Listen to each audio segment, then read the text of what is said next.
It's time for Africa World Hour with Tsepiso Makwetla. Stay tuned for insights, impact, and inspiration right here on Channel Africa. Available on the Channel Africa app.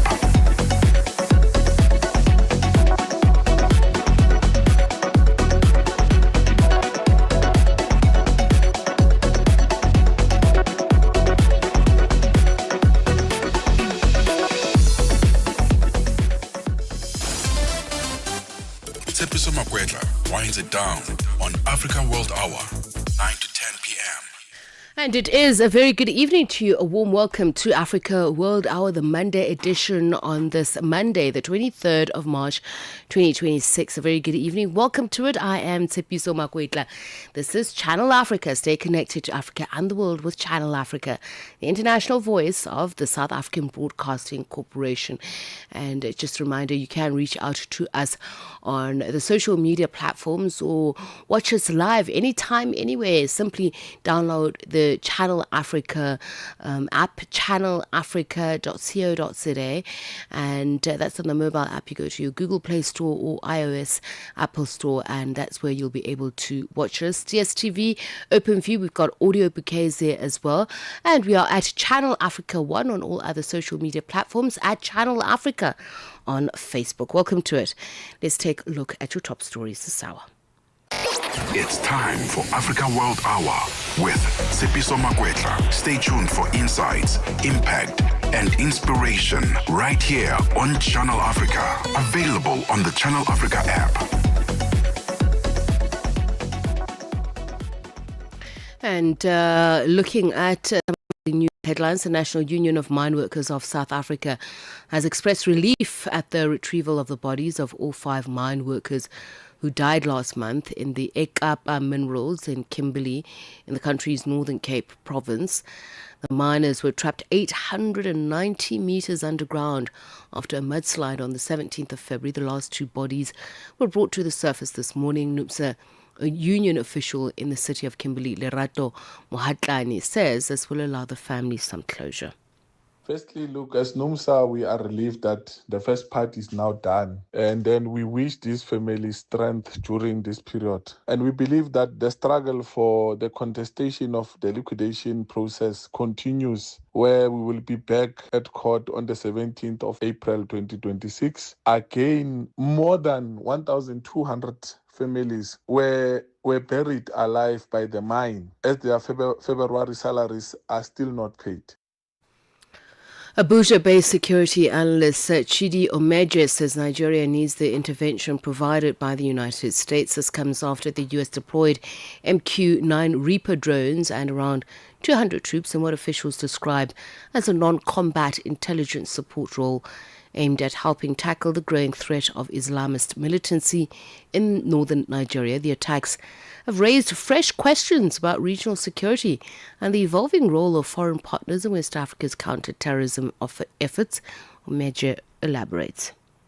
Nigeria needed their intervention at this level, given the fact that it has become almost intractable for the military here and, of course, the government that clearly lacks the political will to deal with the situation. So if the Americans are coming with their intelligence, or the technology-led intelligence support and everything, then it will help Nigerians. But it's not as if that Americans are such a very good and supportive country that won't just want to come and help Nigeria. They have their own interests to pursue because they're looking for a place to anchor their intelligence in the Sahel. So this now gives them a perfect opportunity to have an anchor. Libya's oil field has been shut down since Thursday after a state oil company, National Oil Corporation, used its pipeline to transport crude from the Sahara field after its pipeline was damaged by a fire. This is according to engineers working for the company. The engineers say Sharara oil flows were redirected via the El Feel pipeline to Melita port and through the Hamada pipeline to storage tanks in Zawiya.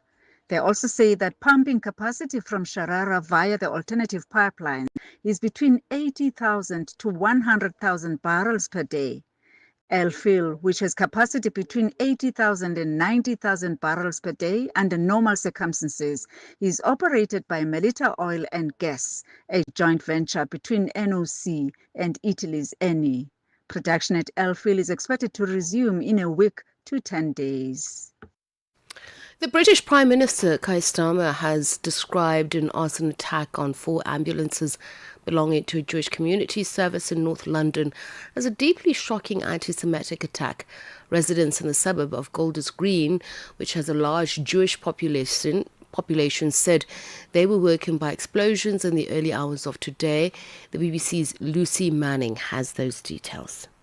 I'm here in Golders Green. There is a smell of smoke in the air. People very shocked because there has been a massive increase in anti-Semitism, particularly since the October the 7th attacks, and then heightened concerns since the war in Iran, and there have been attacks on the community and its institutions both before the war in Iran and now.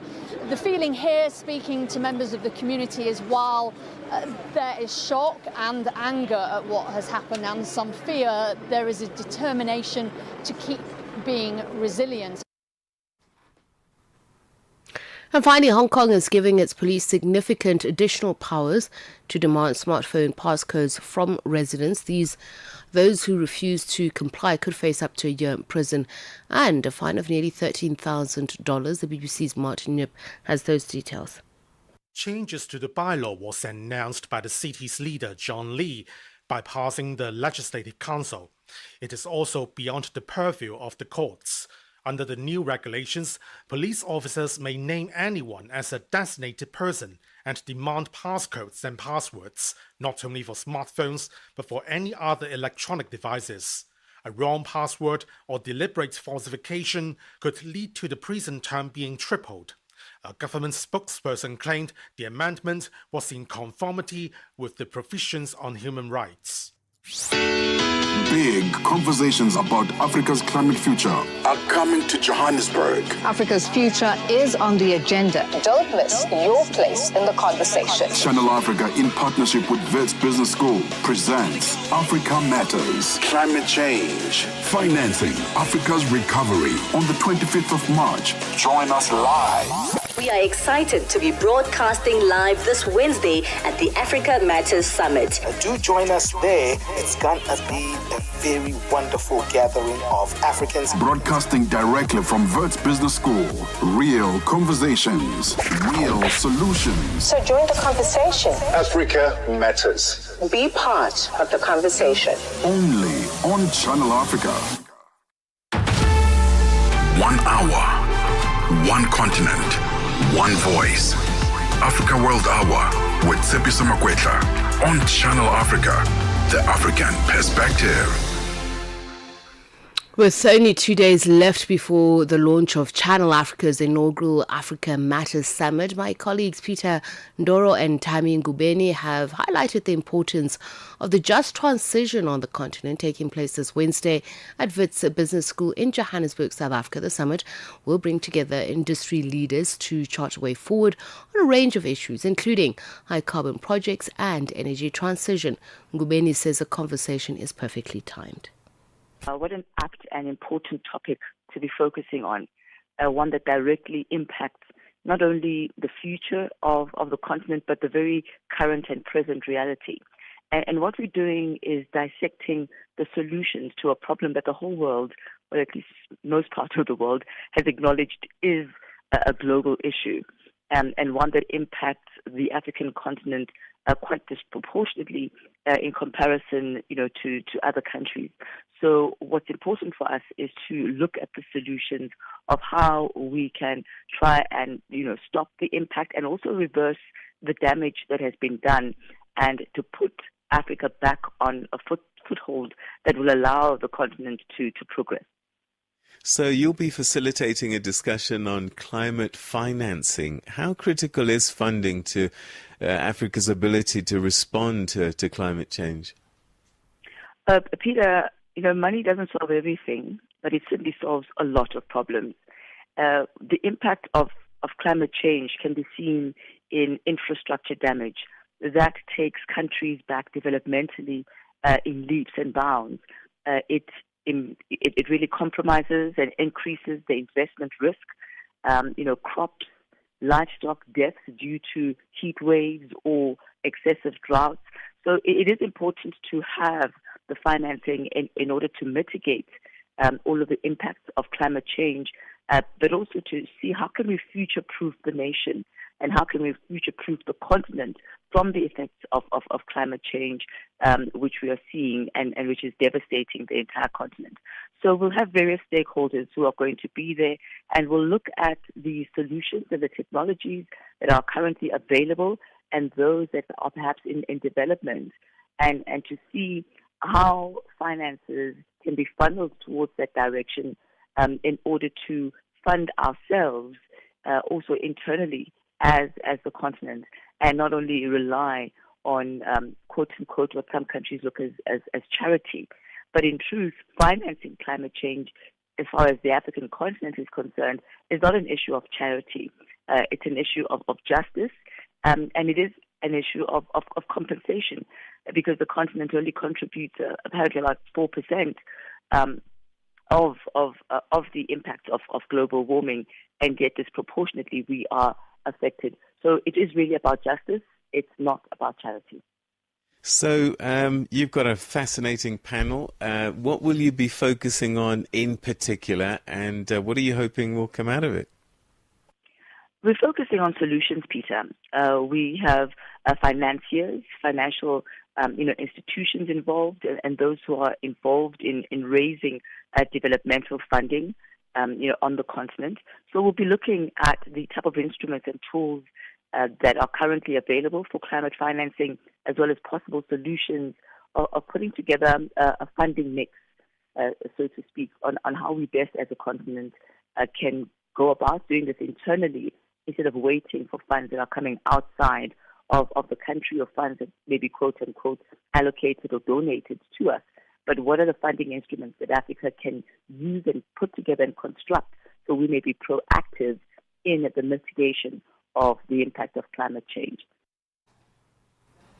And that they are my colleagues Tami Ngubeni and Peter Ndoro, joint facilitators of Africa Matters. I'll be joining them as well. It is the first ever that Channel Africa is it's launching. It's the inaugural Africa Matters Summit. So please do join us. Catch us. It's Wednesday at 8:30 in the morning at the Wits Business School at the Donald Gordon's Auditorium, and we will be looking at Africa's climate recovery. 1 hour, one continent, one voice. Africa World Hour with Tsepiso Makwetla on Channel Africa, the African perspective.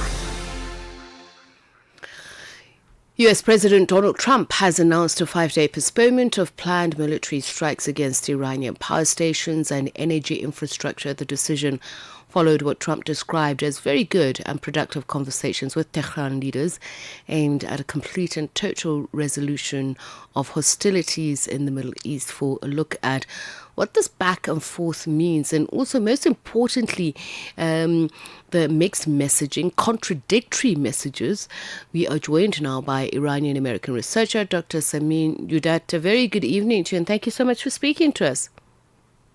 Thank you for having me. I'm happy to be.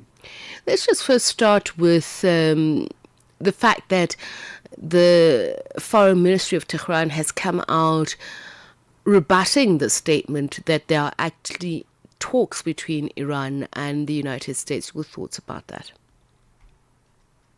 Yeah, I think it's a really turbulent and foggy information space. So I personally tend to take everything that comes out with a grain of salt, knowing that there's strategic incentives for the Trump administration to keep the markets under check, the stock market and the oil market and the treasury market, and for the Iranians to do vice versa. And at the same time, there's huge mistrust between the both parties, especially for the Iranian government, who has thought that they were engaging in negotiations over 2 different periods, only for a war to be launched. So I think there is a lot of turbulence in trying to take account of what each side is trying to say to the other right now.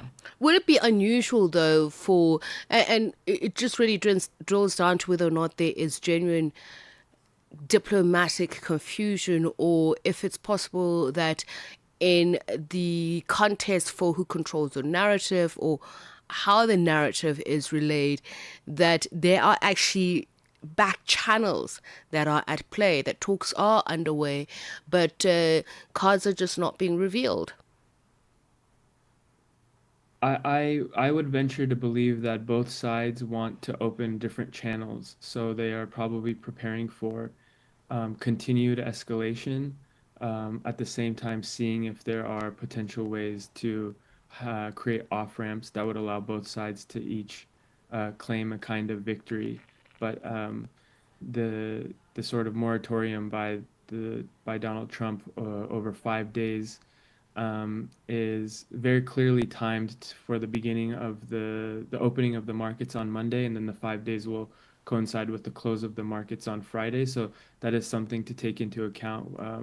And the call for this pause was to strike Iran's energy infrastructure, which the Iranian government has said that and vowed that it would retaliate against infrastructure and linked to the Americans in the Gulf states and in Israel.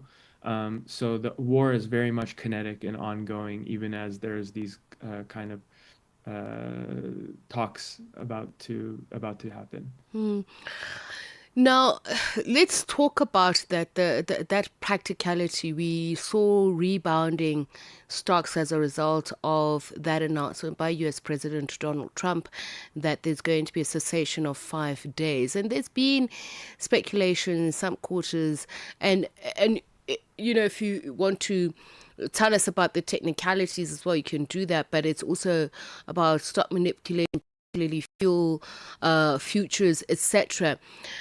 There's on one part conspiracy theories, but we have seen that there have been very calculated moves being made by the United States and the messaging by President Donald Trump when it comes to Iran's war, just not only the impact on its interests, its forces, but also just how dire this war is. Yeah, and I think there's only a certain extent to which communication can calm markets, because energy is a very real material entity, and um, the markets have a sense of anticipation of what that looks like. That's reflected in, say, like a Brent crude price. But we know that barrels of oil have not been flowing and gas fields have been hit. So the reality for the American economy and for the globe's economy, as is evidenced right now by massive stoppages in daily life in Southeast Asia, for instance, and in parts of India, that this stoppage in the flow of energy to the world is very real. And not only will it continue to worsen as this war drags on, but it already 3 weeks is enough for it to have had a dramatic effect that we will only begin to feel as citizens around the world in the coming days ahead. And there's also been on social media various statements that have been shared about what are the militaristic moves that the US is planning to make, and Iran's planned retaliation, because we know the United States issued an ultimatum to Iran, and there was a report by Al Jazeera saying Iran is saying, for instance, that it's outlining its potential response if the US attacks power plants, including the Strait of Hormuz, saying that it will be completely closed and will not reopen until all of Iran's damaged power plants are rebuilt. All power plants and the energy and information technology infrastructure of Israel being widely targeted. So I'm just looking at the strength of the threats. So there are those who've been saying that the posturing of US President Donald Trump saying that he's winning the war has probably come to a point where he can no longer shore that up. Is it possible that this is also a good time to also buy American support when he says we are winning the war, we are making headway? Well, in terms of the messaging to the American public, that has not been successful in any way to the extent that his administration has even attempted that. The polling reflected and across demographics in the United States show that the war is deeply unpopular, except for maybe older sort of Republican voters. To the extent that the actual reality on the ground reflects an American victory, it also doesn't bear out. The idea and the thinking that it appears from reporting that the Israelis were able to convince the Trump administration that this would be a quick war if they undertook the kind of shock and awe military doctrine of striking many, many thousands of targets in Iran very powerfully right away, clearly didn't bear out. And Iran is essentially demonstrating a really, really effective asymmetrical capability here that is able to control the Strait of Hormuz and thus hold essentially energy markets as a really, really powerful leverage against the United States. So in that sense, it's hard to claim that either side is victorious, especially as Iranians are getting pounded by bombs continuously around the clock. But in the sense of being able to overthrow the Iranian regime, not only are we not seeing that play out, but we're seeing Iran be able to stake out leverage of its own by targeting key Gulf assets, American bases, striking Israel in a sort of a tit-for-tat way. Whenever a site in Iran is struck, Iran immediately responds by striking those targets inside of the region, including in Israel. And then again, the Strait of Hormuz, which doesn't seem like there's a military solution for the American coalition right now. And I want to just look at the response of the allies upon this message or report that there are talks, and in fact US President Donald Trump coming out and saying that they're very positive and they've actually seemingly agreed on some key points. We've got Russia, the Kremlin, saying that it's sitting back to see what's going to happen. But it also comes down to who has vast energy reserves, given the fact that there is global panic of the continuation of this war and the window of effective diplomacy in coming to a sustainable solution. What pressure can be brought to bear on both parties? Well, from a purely interested and game theoretical outlook, both parties it would behoove both parties for the war to end. If anything, I think right now with the leverage that the Iranians have found in the Strait of Hormuz and the success that they've been able to achieve and the resilience that they've shown, they probably are calculating that in the previous rounds where we have tried to negotiate has essentially led us to be undermined and brought to this point. So I don't see an incentive for them to stop anytime soon unless there is some kind of regional security guaranteed that they won't be attacked again, that there won't be continuous undermining of their power. And at the same time, the sort of symbolic power of some of these figures inside of Iran's IRGC base and then the clerical leadership, including the Supreme Leader Khamenei that was killed, has created a really, really strong rally around the flag effect among supporters of the government itself, and even people who maybe are neutral, maybe had criticisms of the government, even people who are vehemently against the government. It's never a comfortable thing to be bombed and see your family and friends bombed from the sky. So right now, from what I see and what I read, there is a really strong especially within the government, there's a really strong incentive against appearing like you are conceding anything to the Americans until there's been some concessions and they've even called it reparations and paid for what has happened in the last year. And what would that look like for the 93 million people who reside in Iran, whose cities have been bombed, whose knowledge, and by knowledge I mean,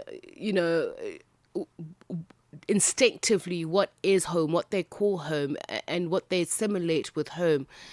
How that obviously has changed. It probably will change forever. Yeah, I answer that by sighing first because it's as an Iranian, it's tragic, right? That speaking with family at home and the various horror stories that we're hearing, that we hear from Iran really continuously because of the dire sort of socioeconomic conditions. And then we heard from people during the uprisings over inflation a couple of months ago, and now this latest iteration of this war, which is terrifying from stories I hear from family of their windows shattering, creating sort of like post-traumatic stress disorder from an uncle. Heard from a friend whose great aunt had a stroke from the sound of one of the bombs going off. There's terrible fear and uncertainty. I think I read recently 82,000 documented instances of cultural and civilian sites being hit. Iran has an incredible history filled with UNESCO World Heritage Sites. A lot of them in Esfahan have been damaged. And we know this story from wars, right? And specifically from the Iraq War, where a lot of Iraq's cultural heritage was stolen, looted, and destroyed in the wake of the American invasion. So there's a terrible fear among the population for what comes next and how this will transform Iranian life for them. Well, as always, thank you so much for speaking to us, and we really do appreciate your time and your insights. And this is on, of course, the latest developments on the US-Iran war, speaking to us now about his thoughts. Iranian-American researcher Dr. Samir Yudat just sharing his thoughts on how this will likely play out, what are the variables in whether or not there are indeed talks, and if those will bear fruit in bringing an end to hostilities. 26 minutes past 9, you are listening to Africa World Hour. Ritmos e cultura com Jacob Tivani. Hoje vamos celebrar um momento muito especial na música, em particular o universo do jazz moçambicano. Ladies and gentlemen, senhoras e senhores, temos o privilégio de receber um dos maiores nomes do jazz de África, moçambicano e, por que não, o mundo lusófono, Moreira Xunguiça, para falarmos sobre o lançamento da edição especial em vinil do seu icônico álbum The Journey, The Moreira Project, Volume 1. A música é que me escolheu e não foi eu que escolhi a música. O saxofone é que me escolheu, não fui eu que escolhi o saxofone. Eu sinto-me honrado, sinto-me de alguma maneira satisfeito e, mais importante, sinto-me feliz porque usamos o álbum The Journey como um influenciador, catalisador e eu sinto-me honrado. Ritmos e cultura com Jacob Tivani, todos os domingos das 20 às 21 horas. Africa Matters, the conversation on climate change and financing Africa's recovery. Only on Channel Africa. We're proud to announce that Wits Business School is actually our partner. They are hosting us. The second most important thing, though, for me, is that we often go to these summits, these conferences, and you find that you never really know where to find solutions and outcomes that came out of those discussions. So Wits Business School will craft our outcomes document, which will have steps to say what are the follow-ups and how do we measure success and what do we need to do next. Across the continent, climate change is forcing tough decisions. This is Africa Matters. At the forefront, the most pressing issues on Africa World Hour with Tsepiso Makwetla. Channel Africa. And this is Channel Africa. You're listening to Africa World Hour here on the channel that brings you the African perspective, the global perspective. I am Tsepiso Makwetla. This is Africa World Hour. And we continue with the program as the war has been escalating in Iran. We've just been speaking about that. The country continues to trigger a significant global food price shock, but primarily driven by a so-called fertilizer squeeze and rising energy costs. Countries in the global south are expected to bear the brunt of it. Disrupted shipments through the Strait of Hormuz, which carries approximately 30% of globally traded fertilizers, have been blamed for causing prices for key inputs like urea and ammonia to surge. We look at what this means for the everyday person on the street. We're joined now by Chief Director of the Institute for Economic Research on Innovation, Rasigan Maharaj. A very good evening to you. He works with agriculture, primarily focusing on the intersection with innovation systems, economic development and social justice. A very good evening to you, and thank you so much for speaking to us.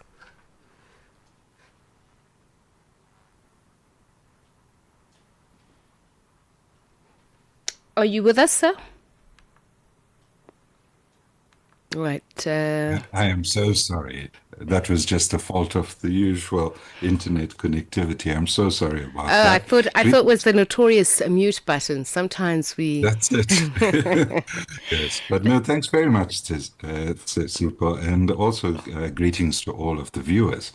If you don't mind, I think a starting point for us is to actually acknowledge what the root cause of the problem is, and this is the illegal attacks on Iran. And we shouldn't blame the blockage on a geographic area as opposed to being able to take the full culpability of this as a human-made action, and it therefore is an artificial issue being forced upon us. It's an artificial shortage that's resulting in prices rising. So let's just then look at this interruption of imported fertilizer. I mentioned that the Global South is dependent on it, but I'm sure there's a far wider picture. But if you could just take us through it as laymen, the dynamics, what has happened, and also people are talking about reserves at the moment. When it comes to fertilizer, is that something that the market would factor in terms of shortages? Yeah, so I think maybe a good starting point for us is that South Africa, while being a net exporter of agricultural products, we remain a net importer of the inputs towards that production itself. So according to Agriculture South Africa, 80% of fertilizer and 95% of plant protection chemicals are imported. Now, South Africa uses these quite carefully. On average, South Africa uses about 22 kgs per hectare of fertilizer, and against a global average of 146. So we're pretty efficient with respect to the use of it. But fertilizers comprise 30% of the cost of agricultural goods. It's very important recognizing that a further 13%, especially for grain producers, is a result of the fuel price. So when you add these together, just between fertilizers, pesticides, and fuel, we're coming to nearly half of the input costs to produce our food itself. So we need to be extremely careful, and it's not just a question of us stockpiling fertilizers. It actually is a strong call for us to become autonomous and look at deeper collaboration within Africa itself so that we are not as externally dependent on these critical inputs. The fuel price increase is going to have massive knock-on effects, as well as then the question of the value of our currency. As we know, a lot of agriculture, especially at the food production and in the commercial sector in South Africa, is heavily mechanized.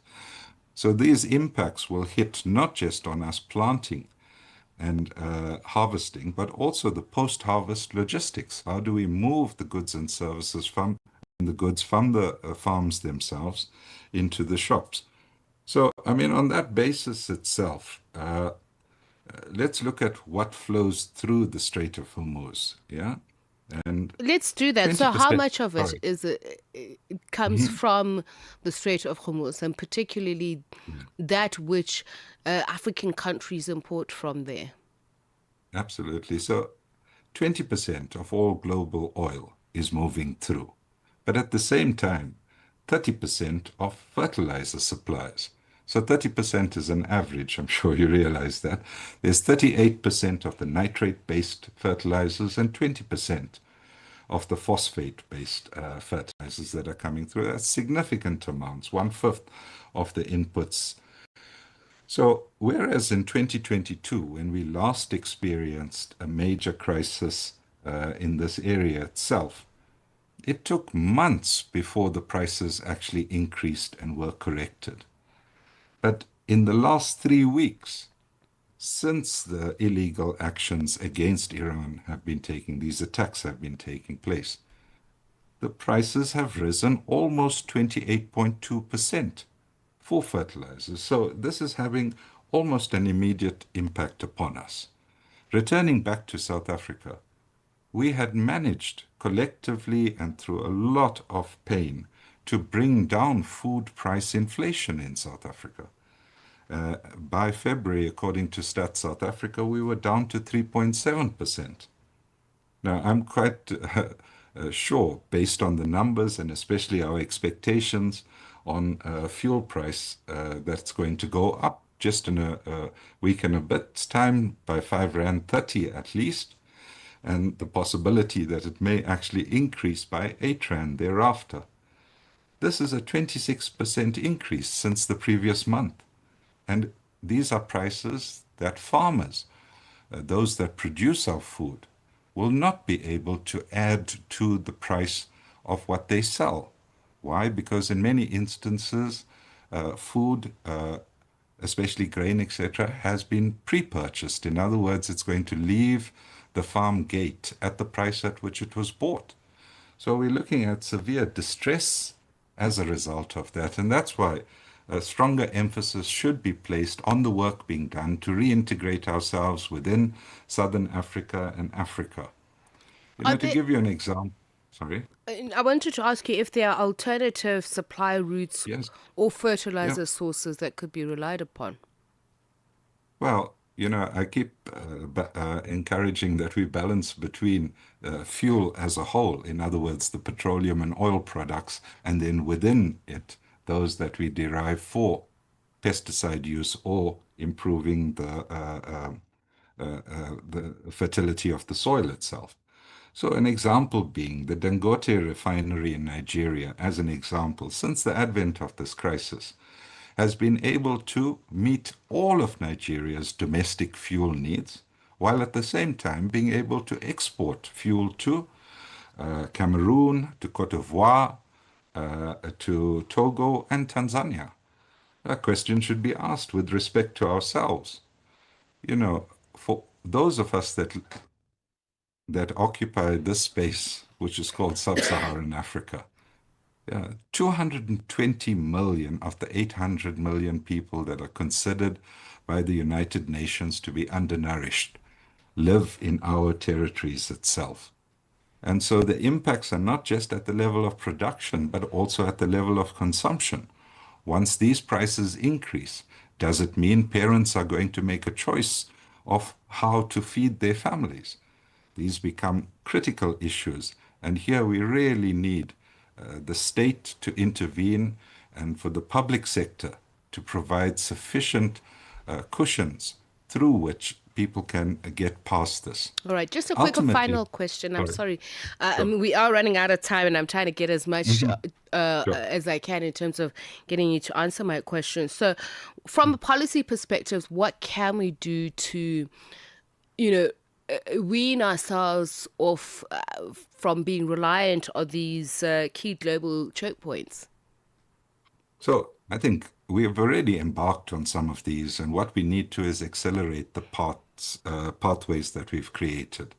The Southern African integration and localization of production, where we share inputs across the region itself, is number one. Number two, with respect to agroecology, regenerative agriculture, precision irrigation, all of these things need to be massified and made much easier for farmers to access. We need to expand our, support mechanisms that have been available through institutions such as the Agricultural Research Council, amongst others. We also must pay much more attention to the just transition. It's not just a discussion out there about energy production, but it's also about widening the sources of renewable sources of energy. If this is available and it's available in rural areas, it will have a prominent effect in reducing our dependency on the fossil fuels that we still have to import. Thank you so much for speaking to us, and I hope next time we'll have more time.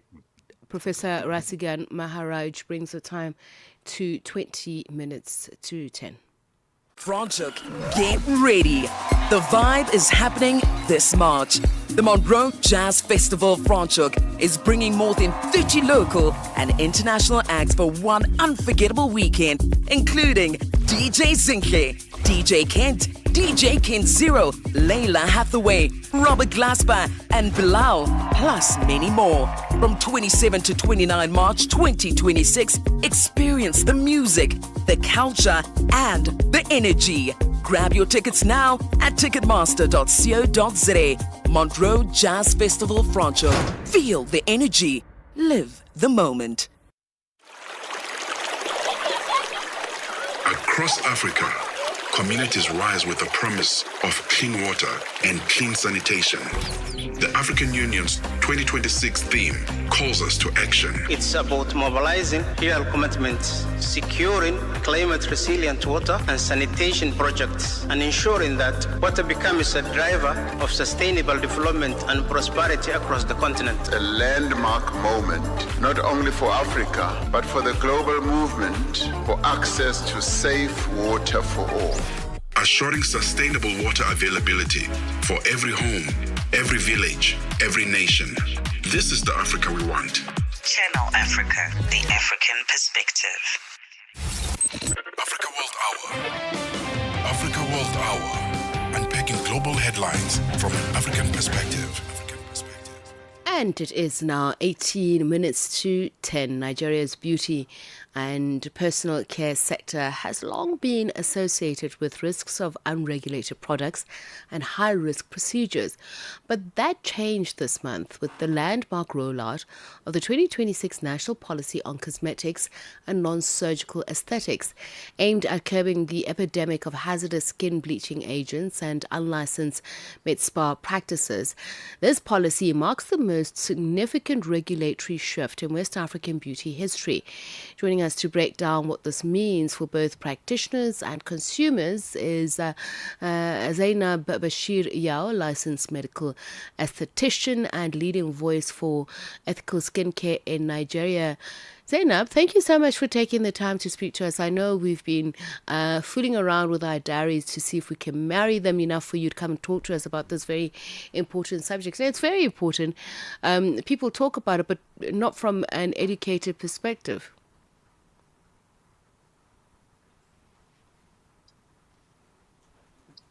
Zainab, are you still with us?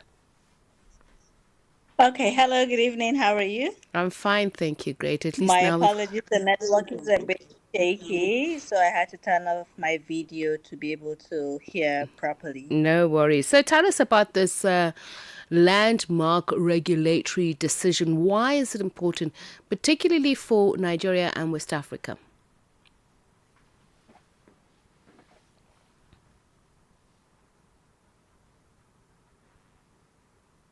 Zainab, can you hear us? Okay, I'm going to ask that we just try and call you again. So we have a more stable line, and then we'll just get a little bit more information from her about this. It's the 2026 policy on the Nigerian industry, beauty and personal care sector. So we're going to hear from Zainab why this national policy on cosmetics and non-surgical aesthetics is important. So we'll come back to her. Let's get her on a steadier line. A quick look now at the South African Chamber of Commerce and Industry. It says the developments in the Middle East have created instability in the financial markets, including disruptions to major supply routes and supply chains. Psyche has called on the South African government to aggressively take action and move the diplomatic initiative to lobby and campaign with global partners to call a ceasefire and an end to hostilities, as the failure to resolve this conflict does not bode well for the future of the global economy. The CEO of South African Chamber of Commerce and Industry, Saki Alan Mugoki, has more.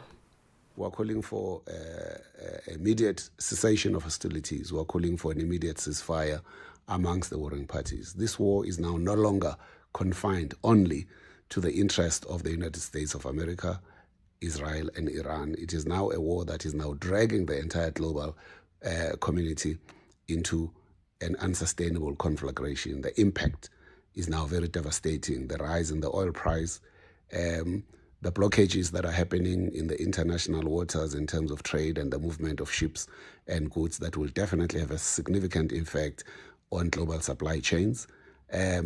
Inflation, interest rates, our own economy that was showing some promise is now going to be affected immediately by the rise in prices, by the inflation rate, by interest rates that definitely will follow, by the hesitation because many of the Middle Eastern countries are themselves trade partners of South Africa. So we call for all the antagonists and the protagonists to this particular war to make every effort to give diplomacy a chance so that peace can prevail in that particular region. There's nothing that cannot be resolved by diplomacy. It does not make any sense what is now currently happening. We also urge the warring parties to exercise utmost restraint and refrain from bombing civil infrastructure, such as bridges, such as power plants, such as desalination plants, such as logistics infrastructure that is there to serve the interests of humanity, because these are not military targets by their very nature. But what we're seeing in this particular war is that they are also being bombed left, right, and center, and we don't actually understand what the purpose thereof is supposed to be. We are urging everybody that is involved, we urge the South African government to get involved aggressively in diplomatic efforts to try and resolve this. Mr. Ramaphosa has played a significant role in the past. As you recall, months ago he was involved. He went to the Ukraine, he flew out to Russia to try and speak to all the warring parties to find a way to do this particular peace. We're not saying that he must go to Israel or to Iran. Certainly, we can organize a coalition, an international coalition of people who can urge the peace and who can exert pressure on the warring parties to stop this particular war, because it's not making sense. It's a very dangerous war. It's created uncertainty, complexity, ambiguity, and we don't know exactly where this volatility is actually going to go and where it's going to end. And with business, you invest in environments where you know that there is a level of stability. But this war has now developed very, very long tails that it's now affecting everyone, not only the people who are in it. So we call for everyone to lay down their arms and to give diplomacy and peace a chance. That is the CEO of the South African Chamber of Commerce and Industry, Alan Mugoki. 1 hour, one continent, one voice. Africa World Hour with Tsepiso Makwetla on Channel Africa, the African perspective. The director for the United Nations University World Institute for Development Economics Research, Professor Kunai Sen, says South Africa's efforts to achieve inclusive economic growth are being held back by a weak manufacturing base, persistent electricity challenges and infrastructure constraints. His remarks come as policymakers, researchers and industry leaders convene for a 2-day high-level conference, the Southern Africa Towards Inclusive Economic Development Phase 2 Close-Out Conference. It's aimed at advancing the country's economic reform agenda and translating research into practical action. Channel Africa's reporter Michael Mbewe filed this report. The Southern Africa Towards Inclusive Economic Development SA-TIDE Phase 2 Close-Out Conference is designed to serve as a critical platform for reflection, dialogue and policy engagement on South Africa's economic trajectory.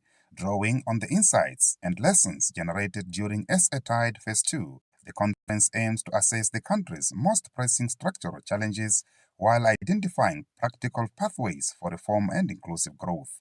In an interview with Channel Africa on the sidelines of the conference, the Director for United Nations University World Institute for Development Economics Research, Professor Kunal Sen, outlined several factors contributing to South Africa's stagnant economic growth. The challenge of South Africa is the following. The challenge is that economic growth still seems to be driven by financial services and generally the service sector. Manufacturing seems still to be stagnant or even declining. That's a problem because there's a limit to what the service sector can do in providing employment to young people. And manufacturing has always been a very important conveyor of jobs.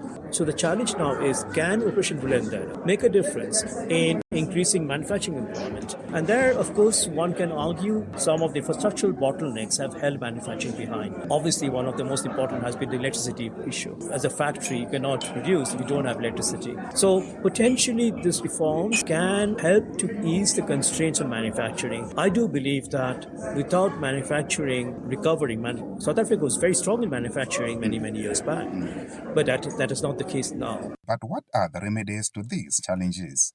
Professor Sen highlighted potential solutions to unlock South Africa's stalled inclusive economic growth. Reducing inequality and trying to increase the market for mass-produced consumption goods in manufacturing and so on by trying to redistribute to the middle of the population, I would say. That's the first thing. The second thing is that it's very important to fix some of these challenges around electricity and transportation and so on, which really for a middle-income country, South Africa, should not be the case. For a country like South Africa with a per capita income which is in the middle income state, as a middle income status, this sorts of issues on transportation, infrastructure, and so on should not have been an issue. So perhaps now is the time to fix those sorts of issues, to make sure that those things get fixed around transportation, infrastructure, electricity, and so on and so forth.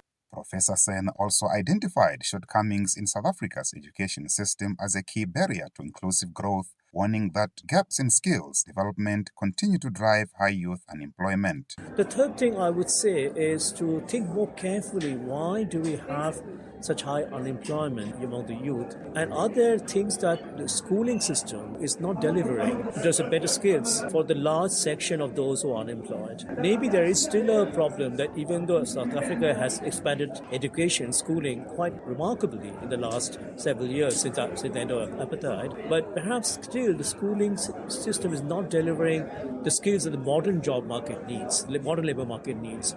So exactly focusing on what's still missing in the school curriculum, and how can we make sure the schooling curriculum, or even not just schooling curriculum, any, say, vocational institutions, how can they deliver the skills that the young can then use to get good jobs? That's the third priority in my view. Meanwhile, Philip Berger, Dean of the Faculty of Economic and Management Sciences and Professor of Economics at the University of the Free State, has called for the creation of a regional common market within SADC, saying free movement of goods and labor could help unlock South Africa's economic growth under the African Continental Free Trade Area. One of the lessons we really need to learn here is that we need to create a common market.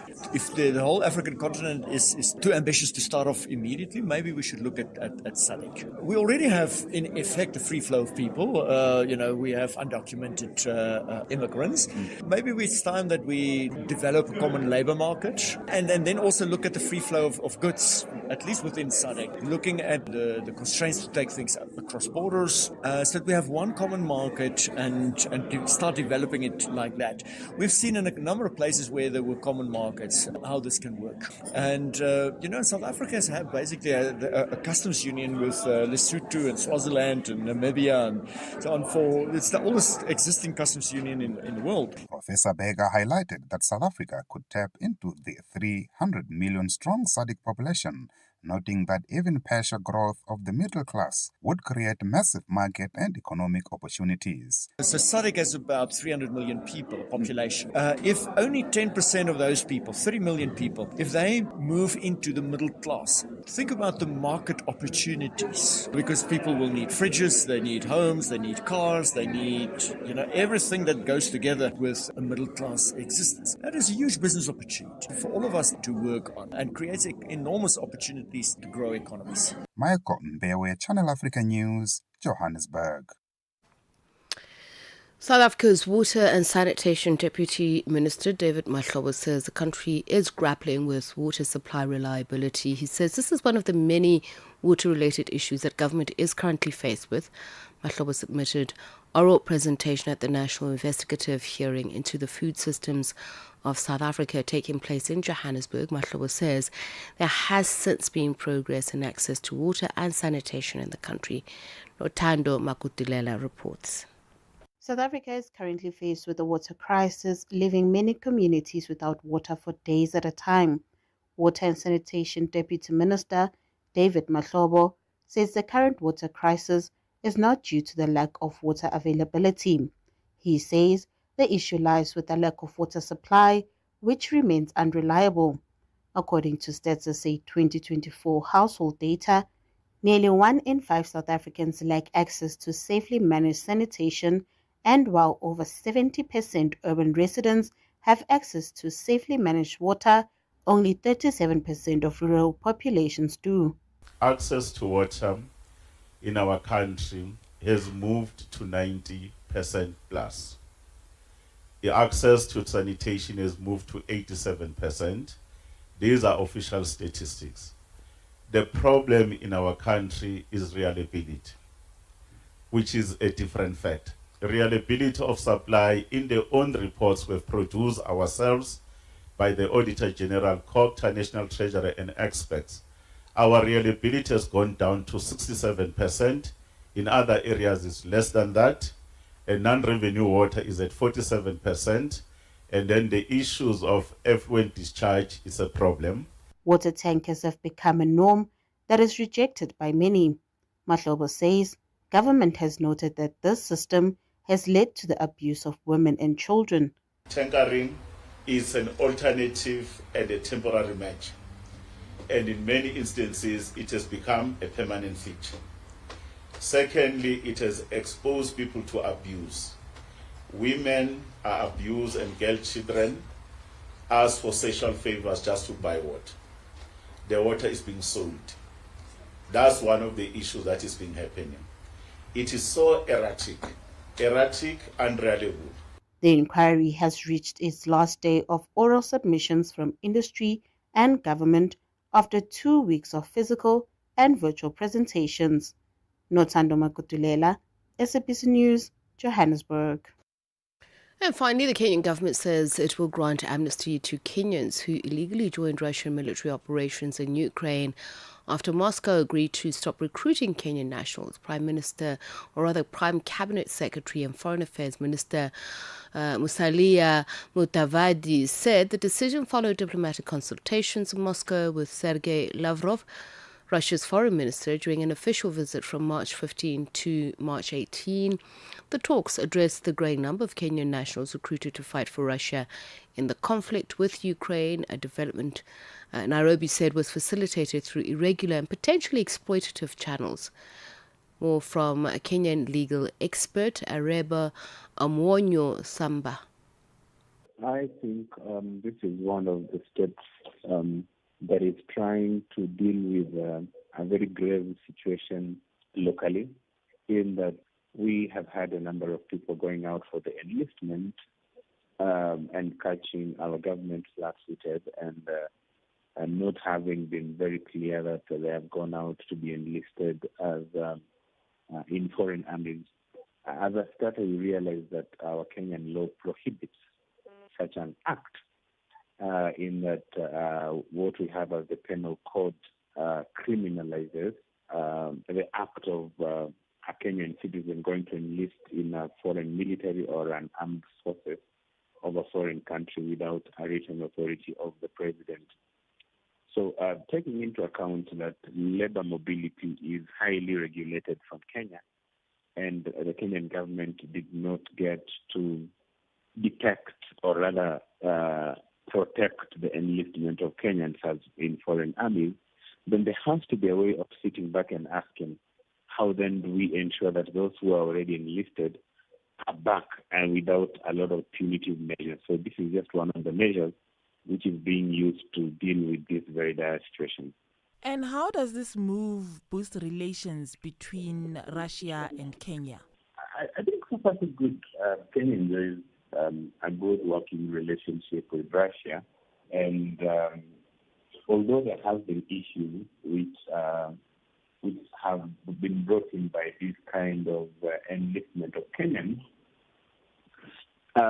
it only begs the question as to how does Kenya strengthen its working relations with Russia, more so on the labor mobility aspect.